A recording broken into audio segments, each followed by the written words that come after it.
I am having a hard time talking today. Take 4. This video could easily be at least 30 minutes long, breaking down anamorphic lenses from start to finish, but for this video I wanted to focus on some features of anamorphic lenses that typically people would look at if they're deciding to shoot anamorphic, especially for the first time. So we're going to have a look at feature comparisons between top-of-the-line anamorphics with the Cooke Anamorphic 32mm. We're also going to look at vintage anamorphic using a rehoused Kowa Anamorphic 32mm, and also the new Sirui 24mm 1.33 times anamorphic. To be completely upfront with you, Sirui did send me this lens. It is pre-release. They sent it to me on the premise that I could put it in this lineup, so thank you so much, Sirui, for letting me do that, because it is actually really interesting to see it put up against two giants like Cooke and Kowa. Now, the biggest and the most obvious thing that people would be looking for if they're shooting anamorphic is they want that anamorphic aspect ratio. They want that scope, that large image, that big frame. Now, I'm not really going to delve into the history of anamorphic lenses and why they are like they are, but anamorphic lenses have oval-shaped interiors, which means that your image is going to be squished, and then when you take it into post and you de-squeeze it, you get a much bigger, much wider frame with a lot of information inside. There are a few different flavors to anamorphic lenses, so you've got 1.33 times, like I mentioned with the Sirui lens, and you've also got 2 times anamorphic. Now, 2 times anamorphic would be the Cooke and the Kowa that we're going to use, and that will determine how much de-squeezing you have to do and what the end ratio will be. With the Cooke and the Kowa both being 2 times anamorphic and we're shooting on a mini in 4:3 mode, that means we get a final aspect ratio of 2.67 to 1. Now, because the Sirui that I'm using is E-mount and it is 1.33 times anamorphic, that means we're going to be shooting on a 16:9 sensor on the A6600, and that means we're going to end with an aspect ratio of 2.40 to 1. When you're shooting anamorphic, your relevant field of view between anamorphic and spherical is different. So for instance, the Cooke anamorphic that we have here is 32mm, and the closest relevant field of view is a Cooke spherical 18mm. It's just something to keep in mind when you're deciding on which lens to use for a certain situation. Now, the older the anamorphic, the more likely you're going to find extreme distortion, especially on the edges of frame. Almost all anamorphics have some kind of distortion,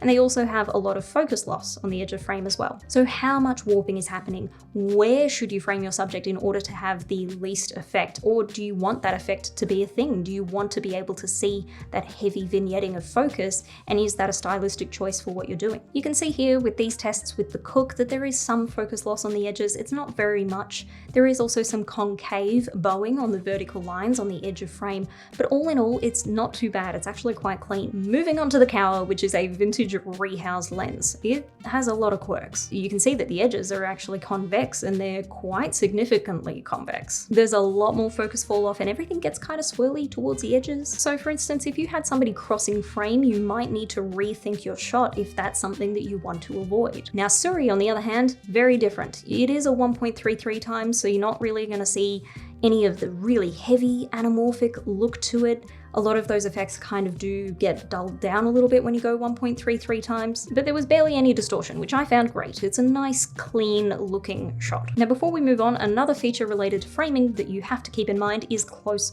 focus. Anamorphics typically don't have great close focus, so in order to get the close-ups that you may want, you might need to look at getting a diopter. Diopters are a whole other video, and I'll do that probably at another time because they can be quite confusing. In a very basic sense, they just magnify and move your close focus to a closer point, allowing you to get closer to your subject. For reference, minimums on the Cooke is 2 foot 9 inches, on the Kowa it's 2 foot 1 inches, and on the Sirui it's a very impressive 2 foot. Now, structurally, the Cooke and the Kowa, they are cinema lenses. They are marked out for assistance, and they have gears on the barrel. I will note here that the Sirui is a little bit more stills based, so it has marks on the top, and they're very few and far between, not really marked out like on a cinema style lens. There's also no gears on the barrel, which is kind of annoying. It's not a deal breaker, it's just something that I think would be nice to see in a future rendition of these sort of lenses from Sirui. Now let's talk flares. People tend to really like flares. I don't think I'm people. Typically, top-of-the-line lenses are cleaner, their lens coatings produce a kind of neutral result, and this Cooke 32mm is no exception. Very clean, very neutral flares, no real color, not really much of your typical extended horizontal line as with a lot of anamorphics. It's still there, it's just not as prominent. When we move on to the rehoused Kowa, we instantly see some kind of funky features. These flares are more pronounced, cooler in color, kind of like a light blue to a white, and they extend across the frame, as well as having a few little specular oval flares too. And when you get the light on just the right angle, you can kind of start to see a flare vignette, which I thought was quite interesting. The flares on the Sirui are somewhere in the middle between clean and vintage. There is a very distinct blue flare which extends across frame, and there's some speculars, but they're not as all over the place like with the vintage Kowa. I think this is definitely a flavor that would appease a lot of people. Now there's two very obvious things that we haven't spoken about here, and that is what are you shooting on and what is your budget. Both the Cook and the Kowa are both PL mounted, so you need a PL mounted camera or an adapter to use it on another camera, but Sirui's new 24mm comes in Sony E mount, EF-M mount, Z mount, X mount, and micro four thirds. So that's obviously a lot of choice right there. Also, the purchase price for the Cook that we used in this video is about $30,000 US, and then for the Kowa it's about $20,000 US, and then for the Sirui it's $1,000. Yeah.